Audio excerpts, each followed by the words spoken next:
How's it going, Radical viewers? Gaddy right back into it with another Legends of the West video, and something that frankly I should have done a long time ago. I've done this online, I've done the gun, I haven't done the single player until today. So big thank you to Kevin Tovin for having the winning request for The Man with No Name from the Dollars Trilogy, played by Clint Eastwood. Whew. God, I'm actually so I was rocking this outfit for a while in the gameplay stuff I do, so I'm actually really surprised I never actually did the video on it. That said, let's go ahead and break this down. Now I'm going to throw out some options here and there, as some of the stuff I got straight from the Trapper. So I'm also going to throw out a couple of options here for the guys that, you know, they don't go out and hunt for particular outfit pieces or all that, and you can just have a little bit more of an earlier access to it. With one little brief note that at the end of the main campaign, at the epilogue, you do get access to a high neckerchief, which sells the look even better than what I got on now. So without further ado, let's go ahead and break this down, shall we? Starting, of course, with the ever classic and ever memorable hat. And there's no other option than the stalker hat in a kind of dark, faded brown. Ugh. You know, I swear, they put that hat in specifically because, well, for God's sakes, it's the hat. It's the Western hat most people think of when they think of old Westerns. But that said, not all of us grew up with Clint Eastwood. And it is just a dead-on selling point for the look. For coats, sadly, it kind of depends on which version you're going for. In the good, the bad, and the ugly, he does wear a duster coat, oddly enough, in a few brief scenes, and there's a few color options for it. I personally would go for the lighter tan look. The gray is also a pretty good selling point, and this kind of slightly darker faded version also works. You have options. Actually, that doesn't look too bad either in that kind of slightly darker cream color as well. Options. You have a load of options with that. But of course, more often than not, we remember him in the classic brown poncho, which sadly we don't really have access to. The legendary Panther cloak kind of looks and fits the part. You could BS it if you want. I do warn you that getting this thing is kind of a hassle, as that is literally the last hunting challenge. I will say it's worth it though, because it is just a fine piece, and it works great in cold weather. Moving on to another great selling point is the vest. For the most dead-on version, I went with the No Man's vest from the Trapper. I can't quite remember exactly what it takes to get this. I remember it not being that awful hard though. But of course, if you don't want to do the Trapper, you just kind of want whatever you have, the buckskin vest is pretty much a really nice close second. I am not that big of a fan on it, but it does sell the part. The buckskin king vest also kind of, but that lapel really throws me. For shirts, the everyday shirt in this nice pale blue color. Nothing else sells that look even better. Pants, jeans. Just simple jeans. I'm a little cross here though, because I know they're just a very dark, deep navy blue, and I don't really have a decent option for that. This comes close. This comes really close, but it's not quite dark enough, so black or this really dark lavender also really work well. I personally want the lavender because it looks a little bit more worn, looks like it's been just kind of sun bleached a little bit. It works. And anyone that's seen this series already knows that I love the worn look. Why did I exit out of the wardrobe? I only clicked that button. What is happening right now?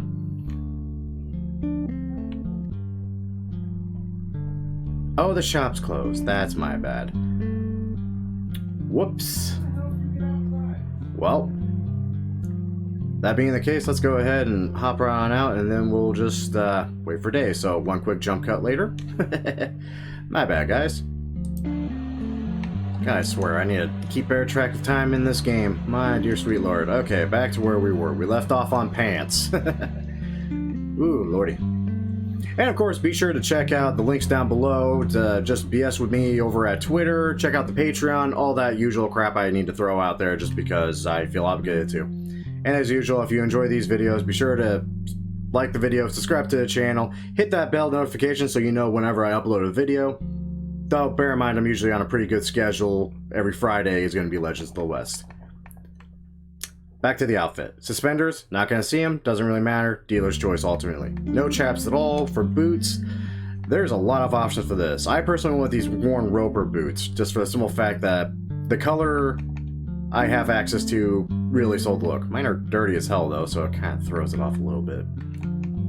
But generally anything with this kind of curled up toe with a bit of a point to it and this almost yellow, off a yellow color, it works.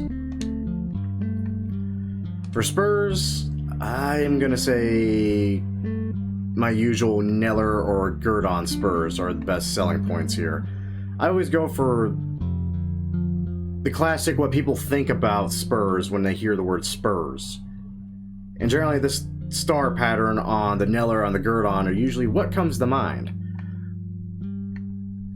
As for color, that's a little bit harder to tell. I'm going off of memory mostly, but it's been a while. I'm fairly certain he wears spurs in those movies, or at least in one of them. But I could be wrong. And by all means, throw it in the comments whether he did or not and what you think the best choice would be. Next, masks, doesn't matter, we don't wear them. Bandanas, nope. Neckwear. Best I got is this one neckerchief. Again, in the epilogue, you do get access to a high neckerchief, which is literally spot on for his look. But that's later. No gloves. Weapon equipment, dealer's choice personally. I'm not going to get that too in depth with the weapon equipment this time. Satchels, technically he doesn't wear one, so that doesn't really matter. Talismans, same deal.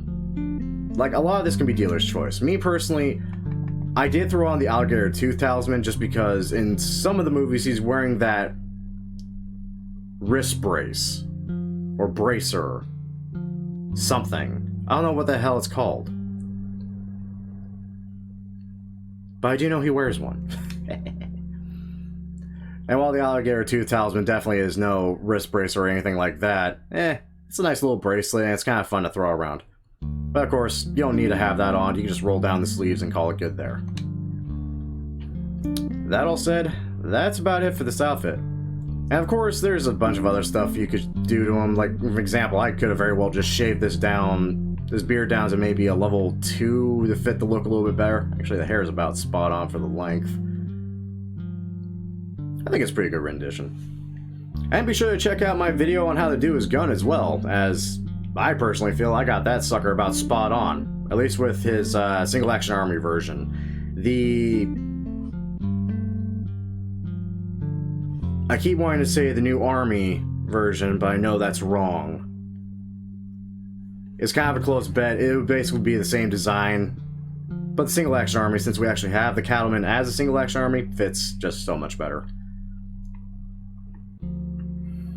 God, I miss this outfit. Let's just take a moment to appreciate this outfit.